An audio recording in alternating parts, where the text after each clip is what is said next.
Right now, have you heard of the Sleepy Girl Mocktail? It's a social media trend, and it suggests that mixing tart cherry juice, a scoop of magnesium powder, and a prebiotic soda, mix it all together, it'll improve your sleep. Now we're going to find out, does it actually work? Here to talk about it is Mountain Star Healthcare's Chief Medical Officer, Dr. Philip Ross. Thanks for joining us this morning. Good morning. Okay, so what does the medical science say about this, or is this just voodoo of some sort?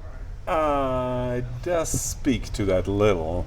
Well, you know, I mean, sleep is essential. Right. We know we all that. need I mean, it. It's as important as water in your life, and you know, there's 50 or 70 million Americans that struggle with sleeping, and you know, 1/3 of Americans probably doesn't get enough sleep every day, and a fairly recent study just from January this year showed similar thing. About 30% of Americans have difficulties falling asleep or staying asleep.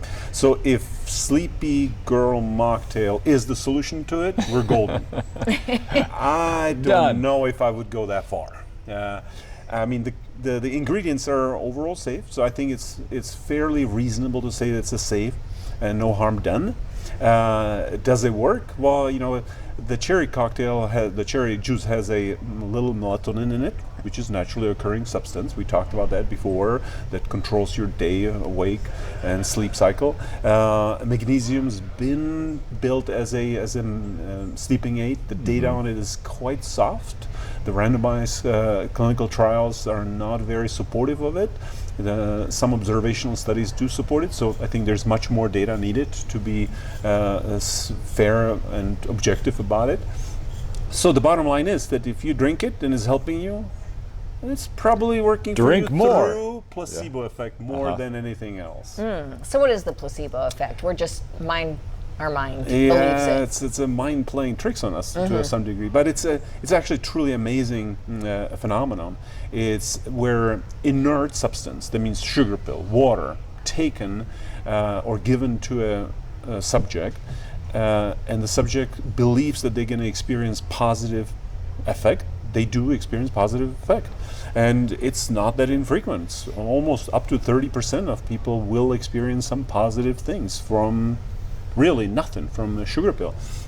And it's amazing is that bigger the pill, more in effect it is. 2 pills are more positive than 1 pill. Really? Yeah. So if you take half a bottle of placebos. Yeah. I don't know if I would not Then go you're that going to far. have to wake up in the middle of the night to go to the bathroom a few times. That's right.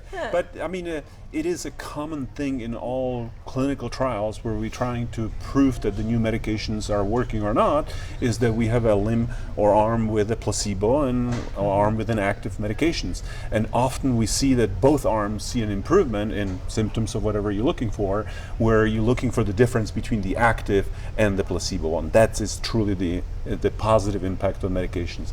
Now, placebo effect can solve a lot of problems or help with a lot of problems. I mean, certain things like a broken bone is not going to put together, but the pain associated with it, you know, can be impacted with a placebo. What about the nocebo effect? Yeah, nocebo. So placebo has this little nasty brother, nocebo. So in Latin, placebo means I will please. Nocebo means I will harm. It's the opposite. That means if you're expecting side effects, you're more likely to experience side effects through nocebo. Really interesting study. 200 subjects were given sugar pill, nothing. And they were said the purpose for the study is to look at the severity of the side effects of this new medication. 47% experienced side effects. Yeah, pretty interesting. I mean, sugar pill. The other good example of nocebo is during you know, COVID pandemic. Either the treatments for COVID or vaccinations, you know, were publicized, and especially the side effects were publicized often by people that had very little to no medical knowledge, and that caused a lot of people to kind of expect side effects, and more people experience side effects. So The mind is powerful. The mind is very powerful. So if you believe in the treatment, you know, because you have a strong relation with your doctor, you take your medication as prescribed, you're much more likely to benefit from the treatment. All right, then have your Sleepy Girl Mocktail. Does it still abide by the Hippocratic Oath? No harm. Do no harm. Do no harm. Do no harm. Do no harm. Believe it's going to work. Yep. It's going to work, and no harm. There you go. Okay. So enjoy your sleep. Thanks, doctor.